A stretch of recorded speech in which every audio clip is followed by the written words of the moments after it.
अस्सलाम वालेकुम dear students, class 7 subject science second chapter हमने स्टार्ट किया था। आज हमारा उसका 6th लेक्चर है सेकंड चैप्टर का। हम पढ़ रहे थे साइंटिफिक डेवलपमेंट्स, ट्रीटमेंट हम पढ़ रहे थे कि हार्ट के जो भी डिसऑर्डर्स हैं उनको हम किस तरह से ट्रीट कर सकते हैं। कल हमने ओपन हार्ट सर्जरी और एंजियोप्लास्टी के बारे में पढ़ा। आज हम पढ़ने जा रहे हैं artificial pacemaker. Artificial pacemaker, artificial pacemaker क्या है, किस तरह से ये इम्प्लांट किया जाता है हमारे हार्ट में, क्यों किया जाता है, या इसके बाद क्या रिस्क हो सकते हैं, क्या क्या हमें इससे प्रिवेंशन लेनी चाहिए, उसके बारे में आज हम ये सारा डिटेल से इंशाल्लाह पढ़ेंगे। सबसे पहले तो आपको पता होना चाहिए ये पेस मेकर क्या है। पेस मेकर क्या है? हमारा जो हार्ट है, जैसे कि आपको पता है कि हमारे हार्ट की 4 चैम्बर्स हैं, right atrium, right ventricle, left atrium, left ventricle. अब ये चैम्बर्स जब कॉन्ट्रैक्ट करती हैं, जब रिलैक्स करती हैं, तो तब हार्ट बीट प्रोड्यूस होती है। अब ये चैम्बर्स कॉन्ट्रैक्ट और रिलैक्स कब करती हैं, कैसे करती हैं? हमारे हार्ट के ऊपर यहां पर एक साइनस नोड प्रेजेंट होता है। साइनस नोड को हम दूसरा नाम नेचुरल पेसमेकर का दे सकते हैं। नेचुरल पेसमेकर हमारे हार्ट के ऊपर यहां पे साइनस नोड प्रेजेंट होता है। आप कह लें इसको कि एज अ बैटरी एक्ट कर रहा है, जो कि क्या करता है, हमारे हार्ट में इलेक्ट्रिकल सिग्नल्स भेजता है। इलेक्ट्रिकल सिग्नल्स जब हार्ट में जाते हैं तब फिर हमारे ये जो चैम्बर्स हैं, right atrium, right ventricle, left atrium, left ventricle, फिर हमारे ये जो चैम्बर्स हैं ये कॉन्ट्रैक्ट करती हैं। और जब ये चैम्बर्स कॉन्ट्रैक्ट करती हैं तो तब हार्ट बीट प्रोड्यूस होती है।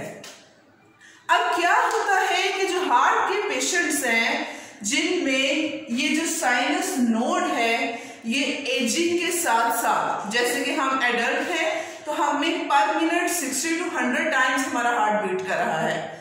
अब एजिंग के साथ साथ क्या होता है कि उम्र के साथ साथ लोगों में ये जो साइनस नोड है, ये जो नेचुरल पेसमेकर है, ये स्लो डाउन होना शुरू हो जाता है, इसकी वर्किंग कम होना शुरू हो जाती है। जब इसकी वर्किंग कम हो जाती है तो उसकी फिर क्या होता है, वो इलेक्ट्रिकल सिग्नल प्रॉपर नहीं भेजता और जिसकी वजह से फिर हमारी ये जो चैम्बर्स हैं ये कॉन्ट्रैक्ट प्रॉपरली नहीं करती।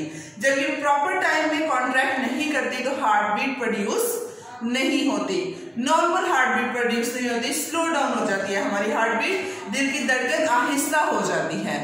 तो तब फिर क्या किया जाता है, उन पेशेंट्स में फिर आर्टिफिशियल पेसमेकर इम्प्लांट किया जाता है। उनमें आर्टिफिशियल पेसमेकर उनकी चेस्ट के ऊपर लगाया जाता है। ये आर्टिफिशियल पेसमेकर किस तरह का होता है, ये गौर से देखें, आपने ये डायग्राम जरूर ड्रॉ करनी है अपनी बुक के ऊपर। आर्टिफिशियल पेसमेकर में 2 चीजें होती हैं, एक तो सर्किट, दूसरी लीड, वायर। इस वायर ने हमारे हार्ट के अंदर जाना है और फिर वो सिग्नल प्रोड्यूस करने हैं, ठीक है। इलेक्ट्रिसिटी इंसुलेटेड वायर है, इसे करंट नहीं पड़ती, इंसुलेटेड वायर है। और साथ ये सर्किट में बैटरी है, एक्टिविटी सेंसर है। एक्टिविटी सेंसर हमारे हार्ट की एक्टिविटी चेक करने के लिए, अगर हार्ट बीट स्लो है फिर ये पेसमेकर एक्टिव हो जाता है और हार्ट बीट तेज हो जाती है। और ये सर्किटरी है, ये हमारे पास पेसमेकर का आर्टिफिशियल पेसमेकर इस तरह का बना होता है। अब ये कैसे इम्प्लांट किया जाता है? जैसे हमारा हार्ट आपको पता है कि जो 2 लंग्स हैं उनके दरमियान में है, लेफ्ट साइड में है यहाँ पर। अब ये जो पेसमेकर है ये हमारे जो चेस्ट के ऊपर यहाँ पर स्किन जो है उसको उतार के स्किन के नीचे जो है इस पेसमेकर को लगाते हैं। यहाँ पे पेसमेकर की सर्किट लगा होता है और वायर जो है वो फिर हमारे हार्ट में गई होती है। आप जरूर देखिएगा, I will share the link related to the pacemaker surgery, that is about 11 to 12 minutes की वीडियो है। प्रॉपरली देखिएगा जरूर, आपको बहुत इंफॉर्मेशन मिलेगी इस वीडियो से। मैंने भी देखी थी पेसमेकर कैसे सर्जरी के जरिए हमारी बॉडी में इम्प्लांट किया जा रहा है हार्ट के ऊपर, मुकम्मल उसकी वीडियो है। तो I must share the link in WhatsApp group, Google classroom में भी शेयर कर दूंगी, तो आप देखिएगा जरूर। तो इस तरह से फिर वो यहाँ पर पेसमेकर लगा देते हैं। फिर वो पेसमेकर जो है आर्टिफिशियल, इसके पास ये बैटरी है। फिर पेसमेकर जो है हमारे हार्ट में इलेक्ट्रिकल सिग्नल वायर के जरिए, इंसुलेटेड वायर के जरिए भेजता है और इस तरह से फिर हमारा हार्ट प्रॉपरली बीट करना स्टार्ट कर देता है। हमारी जो चैम्बर्स हैं वो प्रॉपरली बीट करना शुरू कर देती हैं। अब पेसमेकर बहुत तरह के होते हैं। एक पेसमेकर सिंगल चैम्बर पेसमेकर भी होता है, एक टाइप है single chamber pacemaker. Single chamber pacemaker मतलब कि कुछ टाइम क्या होता है, हमारी जो राइट एट्रियम है ना, एक चैम्बर बस वो कॉन्ट्रैक्ट नहीं करती, बाकी दूसरी कर रही होती है। तो फिर उनमें राइट एट्रियम को कॉन्ट्रैक्ट करवाने के लिए एक चैम्बर को, फिर उसके लिए सिंगल चैम्बर पेसमेकर लगाते हैं। या ड्यूअल चैम्बर पेसमेकर एक होता है। ड्यूअल चैम्बर पेसमेकर क्या है, इसमें दो चैम्बर पेसमेकर कि अगर हमारी राइट एट्रियम, लेफ्ट एट्रियम या लेफ्ट वेंट्रिकल दोनों कॉन्ट्रैक्ट नहीं करे तो उसको फिर कॉन्ट्रैक्ट करने के लिए ये पेसमेकर यूज करते हैं। या डाईवेंट्रिकुलर पेसमेकर भी एक होता है, डाईवेंट्रिकुलर पेसमेकर। डाईवेंट्रिकुलर पेसमेकर दोनों वेंट्रिकल्स अगर कॉन्ट्रैक्ट नहीं कर रही राइट और लेफ्ट तो फिर इनको कॉन्ट्रैक्ट करवाने के लिए। अब आपको पता है पेसमेकर की सर्जरी जब की जाती है तो उस सर्जरी से पहले बहुत सारे पेशेंट के टेस्ट किए जाते हैं कि आया ये पेशेंट जो है इसमें ये सर्जरी के काबिल है या नहीं है। एक स्ट्रेस टेस्ट किया जाता है, स्ट्रेस टेस्ट देखने के लिए कि पेशेंट में कितनी उसमें स्ट्रेस जाहिर है।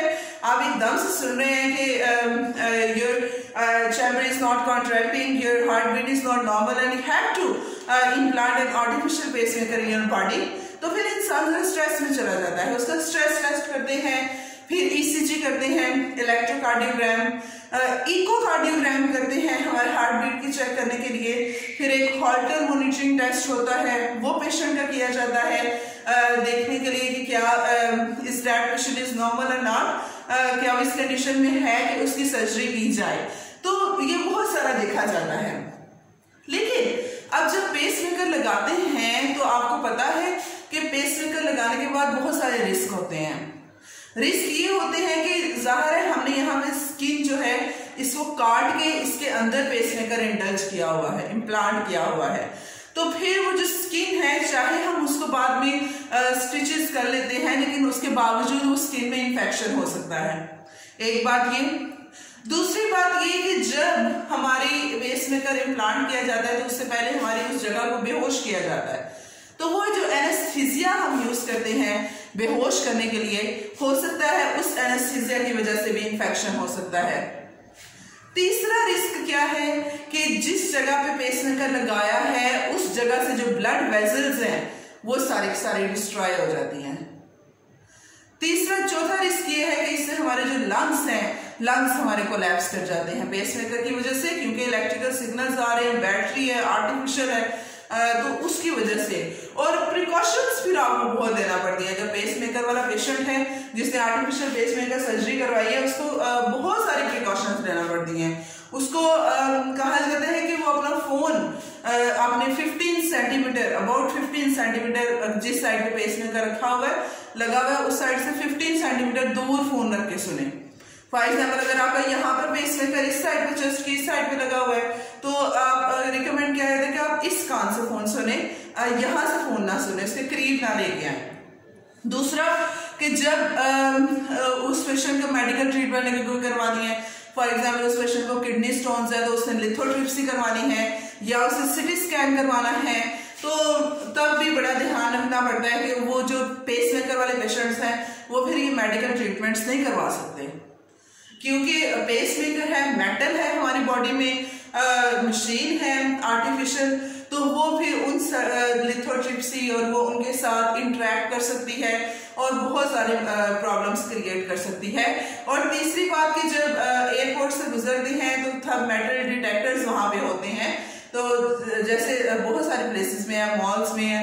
तो अब ये होता है कि पेस मेकर में बैटरी है हमारे पास, एक्टिविटी सेंसर है, तो फिर वो मेटल डिटेक्टर से जब गुजरेगा तो ये मेटल भी उसमें उसके साथ लिंकर कर सकता है। तो तब भी बहुत केयरफुली उसको भी हैंडल करना होता है। मतलब बहुत सारी प्रिकॉशंस हैं। एक बार पेस मेकर सर्जरी हो जाए उसके बाद आपको step by step you have to take many precautions जो है ना इस पेस मेकर के लिए लेना पड़ती हैं। तो इस तरह की जो है ये सर्जरी है। आपकी बुक में इन्होंने बस 2-3 लाइंस का बता दिया हुआ था, एक्सप्लेन मैंने कर दिया है आपको। होप सो आपको समझ आई। इसके बारे में, इससे रिलेटेड जो इंफॉर्मेशन है जो मैंने गूगल की है, मैं आपको जरूर ग्रुप में शेयर करूंगी। आप भी वो इंफॉर्मेशन पढ़िएगा। वीडियोस के लिंक मैं आपको शेयर करूंगी। पेसमेकर सर्जरी किस तरह से की जाती है वो मैं आपको शेयर करूंगी, जरूर आप लोग पढ़िएगा। आज के लिए हम इतना ही था। कल इंशाल्लाह जो नेक्स्ट हमारे पास हार्ट की एक सर्जरी है, बाईपास सर्जरी, वो भी हम इसी तरह से डिटेल से पढ़ेंगे कि वो किस तरह से होती है। आज के लिए इतना ही। अस्सलाम वालेकुम, अल्लाह हाफिज।